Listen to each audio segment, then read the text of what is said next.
Assalamualaikum warahmatullahi wabarakatuh. Di sini saya Destiana Nurjana NIM 39 dan teman saya Ika Syafi'ah Nuraini NIM 38 akan mempresentasikan hasil diskusi kami tentang desain pelaporan studi kelayakan bisnis Dobusa. Bab 1.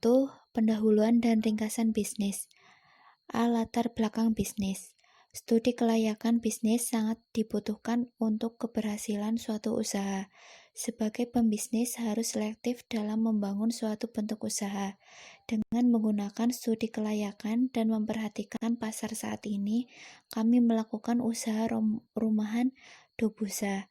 Dobusa atau donat buah dan sayur menunjukkan pertumbuhannya yang semakin cepat dengan prospek yang cemerlang. Usaha rumahan Dobusa akan menyediakan berbagai varian rasa donat yang sedang hits pada berbagai kalangan. Dengan selalu mencoba inovasi baru, banyak pelanggan yang selalu puas dengan hasil yang diberikan. Tampilan yang unik menjadi daya tarik tersendiri untuk memasarkannya. Rasa juga hal yang paling utama diperhatikan. Nama perusahaan, nama usaha Dobusa, donat buah dan sayur. Tahun pendirian 2018, alamat perusahaan Jalan Tegal Mulia nomor 4, Leduk Kembaran.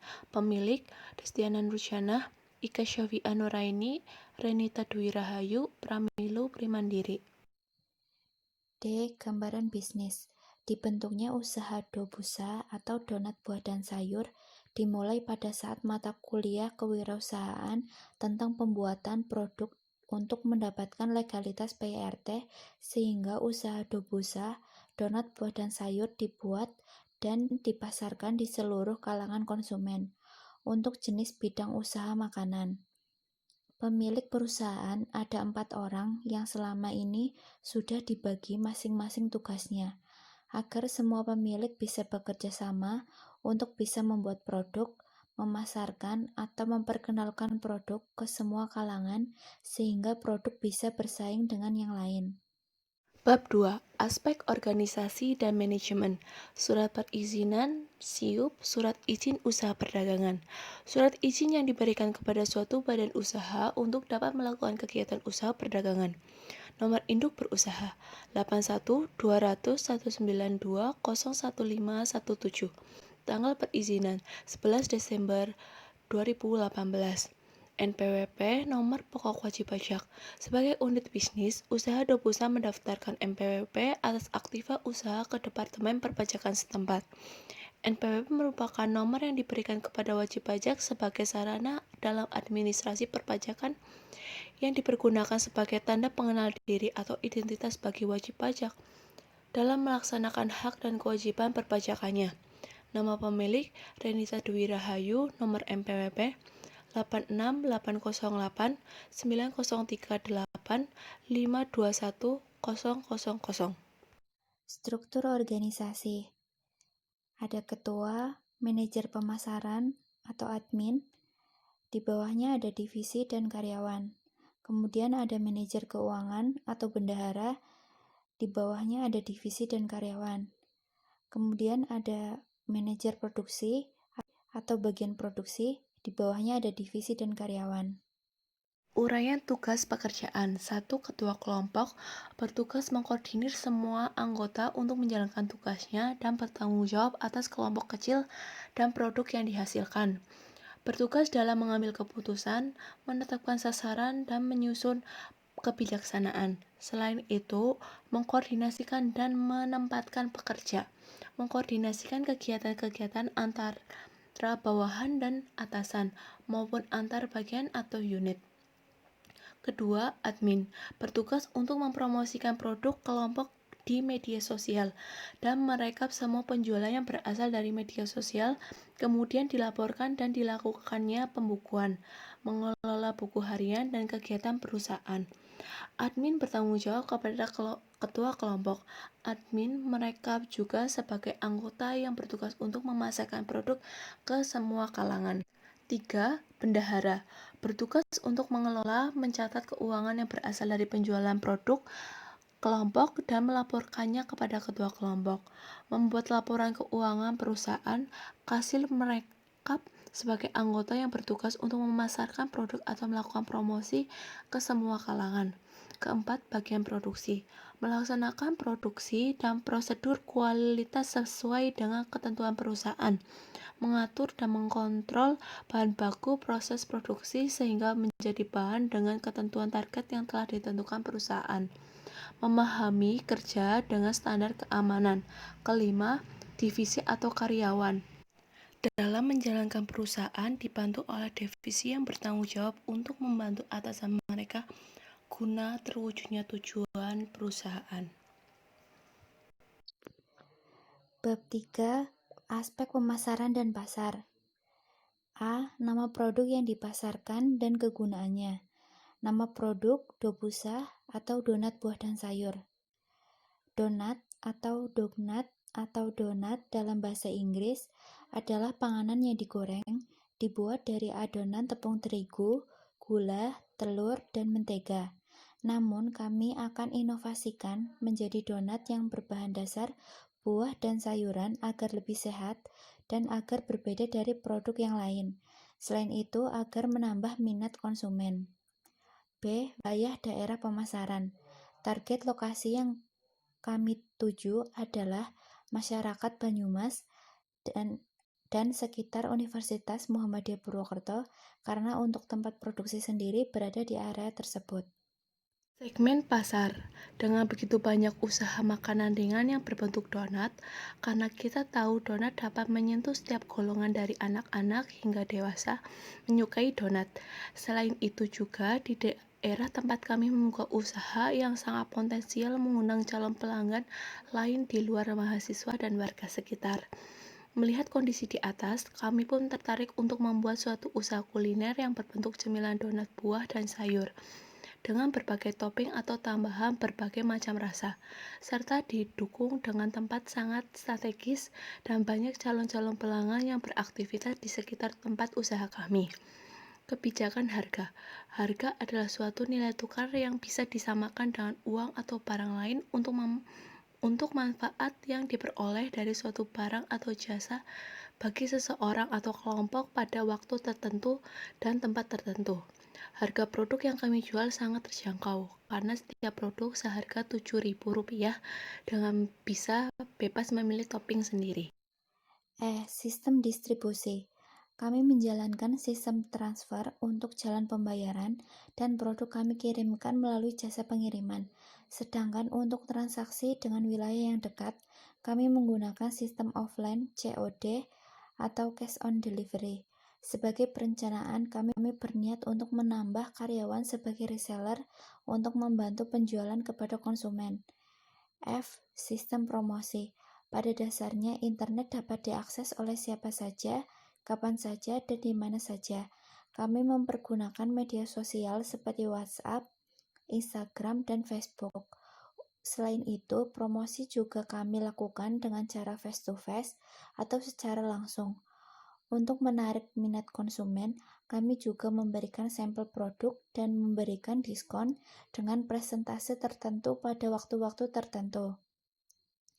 G. Permintaan produk. Permintaan produk dobusa yang terus meningkat sehingga peluang untuk mengembangkan usaha sejenis masih terbuka lebar. Bab 4. Deskripsi teknis produksi. Ada pencampuran adonan, proses pemasakan, dan proses penyajian. Aktivitas yang dilakukan meliputi proses pencampuran atau pembuatan adonan, proses memasak, dan proses penyajian. Proses memasak makanan dilakukan dengan cara menggoreng. Terakhir, proses penyajian adalah menyajikan hasil masakan berupa kue donat dengan hiasan di dalam kemasan dan siap untuk dijual kepada pelanggan. Teknologi produksi. Mesin dan peralatan yang digunakan untuk proses produksi dapat berjalan secara lebih efektif dan efisien. Peralatan yang dibutuhkan seperti baskom, sendok, kain, pencetakan donat, nampan, wajan, penggorengan, spatula, kompor gas, pisau, dan piring. Kapasitas produk dan rencana produksi. Kapasitas produk ditentukan berdasarkan sumber daya yang dimiliki antara lain kapasitas mesin, kapasitas tenaga kerja, kapasitas bahan baku, dan kapasitas modal. Rencana produksi dobusa, jumlah produk ada 12 varian untuk menjual harus bisa sehari produk habis. Produk donat dalam 2 kali seminggu sebanyak 100 donat untuk kebutuhan bahan selalu banyak tersedia. Hanya saja bahan untuk topping harus ada persediaan agar tidak kosong. Untuk produksi, donat ditentukan oleh modal sebesar 20 juta. Bahan baku dan bahan penolong. Bahan baku merupakan bagian utama untuk perhitungan kebutuhan modal kerja. Bahan baku yaitu tepung terigu, mentega, gula halus, vermipan telur, susu bubuk, garam, dan topping rasa. Untuk bahan penolong yaitu kemasan produk dan topping kreasi. Pengolahan atau pembuangan limbah. Untuk limbah berwujud padat, baik itu jenis organik maupun non-organik, adalah dengan mengumpulkan limbah tersebut ke dalam kantong sampah yang kemudian nantinya dibuang ke tempat penampungan sampah yang telah tersedia. Untuk limbah berwujud cair akan disalurkan langsung ke selokan sekitar lokasi produksi. Dan untuk limbah minyak goreng yang telah terkumpul nantinya akan disumbangkan kepada pihak yang membutuhkannya menggunakan minyak goreng bekas untuk menghasilkan energi biodiesel ataupun biogasolin sebagai pengganti bahan bakar murah yang dapat menurunkan emisi karbon dari bahan bakar fosil. F. Kebutuhan biaya aspek teknis produksi. 1. Biaya bahan baku. 2. Biaya peralatan. 3. Biaya sewa. 4. Biaya promosi. Untuk tabel biaya bahan baku bisa dilihat pada slide. Biaya lainnya, sewa gedung 1 tahun 4 juta, biaya promosi label plus pulsa 250.000, transportasi 200.000, biaya perizinan 400.000, jumlahnya jadi 4.850.000. Biaya peralatan, kipas angin 2 unit 700.000, ATK 100.000, wajan 2 unit 280.000, meja kursi 400.000, peralatan masak 100.000, piring mangkuk sendok baskom 100.000, nampan 100.000, serbet 50.000, tisu 50.000, plastik kemasan 100.000, kompor plus selang 500.000, tabung 250.000, dan jumlahnya 2.720.000. Kesimpulan analisis aspek teknis produksi operasi. Dalam mendirikan sebuah usaha perlu adanya sistem teknis dan operasi yang mendukung proses kegiatan perusahaan mulai dari penentuan lokasi usaha yang dekat dengan bahan baku, tata letak pabrik yang aman dari lingkungan sekitar, menyediakan pembuangan limbah pabrik supaya tidak mencemari udara dan daerah sekitar perusahaan, pemilihan teknologi yang bagus dan mendukung proses produksi dan persediaan bahan baku. Maka dalam hal ini perlu ada peninjauan lokasi usaha serta kenyamanan, keamanan, fasilitas perusahaan yang mendukung proses kegiatan perusahaan. Kami akan terus mencoba memperbaiki kualitas pekerjaan kami, agar para peminat dan konsumen puas dengan donat yang kami buat. Karena apabila kualitas produk kami tidak kami tingkatkan, kemungkinan besar usaha ini tidak akan maju dan terancam bangkrut. Menurut kami, usaha ini dapat berkembang dan akan mencapai keberhasilan. Kami sangat yakin bahwa usaha ini akan maju dan terus berkembang karena dilakukan oleh orang-orang yang mempunyai kualitas dalam menjalankan setiap pekerjaan. Kami sadar bahwa usaha ini tak akan langsung berkembang pesat, tapi kami akan terus berjuang untuk terus menjalankan dan mengembangkan usaha ini. Bab 5. Aspek keuangan. Struktur keuangan adalah cara bagaimana perusahaan membiayai aktivanya. Struktur modal atau kapitalisasi perusahaan adalah pembiayaan permanen yang terdiri dari hutang jangka panjang, saham preferen, dan modal pemegang saham. Pertama, pembelian bahan baku 717.000, pembelian peralatan 2.720.000, biaya promosi dan sewa 4.850.000, biaya gaji 2 juta.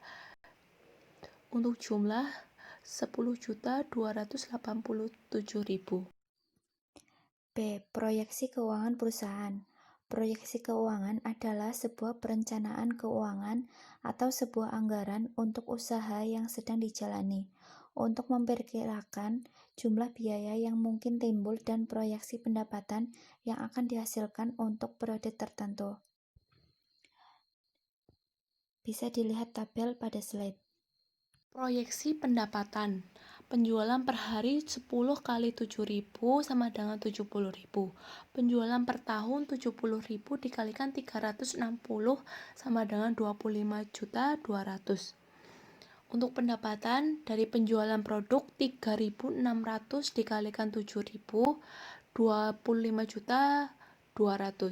Biaya aset tetap peralatan 2.720.000, biaya gaji dan upah 2 juta, biaya bahan baku 717.000, biaya sewa 4 juta, iklan dan promosi 850.000. Laba bersihnya menjadi 14.913.000. Laporan arus kas. Dari penerimaan kas awal 4 kali 5 juta berjumlah 20 juta, penjualan 25.200.000, untuk piutang tidak ada, jumlah penerimaan 45.200.000, untuk pengeluaran dari biaya variabel 10.287.000, untuk saldo kas akhir 34.913.000. Pada tabel di slide dihitung EAT pada tahun 2018 sebesar 14.763.870. Rumus payback period atau PP, jumlah investasi sebesar 8.287.000 dibagi EAT 14.763.870 dikali 1 sama dengan 0,5 tahun. Pada perhitungan di atas dapat disimpulkan bahwa modal akan kembali dalam jangka waktu 0,5 tahun atau 6 bulan, yaitu kurang dari 5 tahun, maka usaha dikatakan layak. Rumus selanjutnya, Profitability Index atau Return on Investment, PI, sama dengan Total Present Value dibagi total investasi, yaitu 45.200.000 dibagi 8.283, hasilnya 5,4. Kesimpulan, total kebutuhan dana investasi 8.287.000, total biaya bahan baku 717.000, total penjualan per tahun 25.200.000, laba bersihnya menjadi 14.913.000. Hasil analisis keuangan yang menggunakan metode payback period adalah 0,5. Hal ini menunjukkan bahwa usaha ini menguntungkan karena tidak membutuhkan waktu yang lama untuk mengembalikan dana investasi. Profitabilitas indeks 5,1 diterima karena PI atau ROI lebih besar dari 1. Sekian presentasi dari kelompok kami. Terima kasih. Kurang lebihnya mohon maaf. Wabillahi taufiq wal hidayah. Wassalamualaikum warahmatullahi wabarakatuh.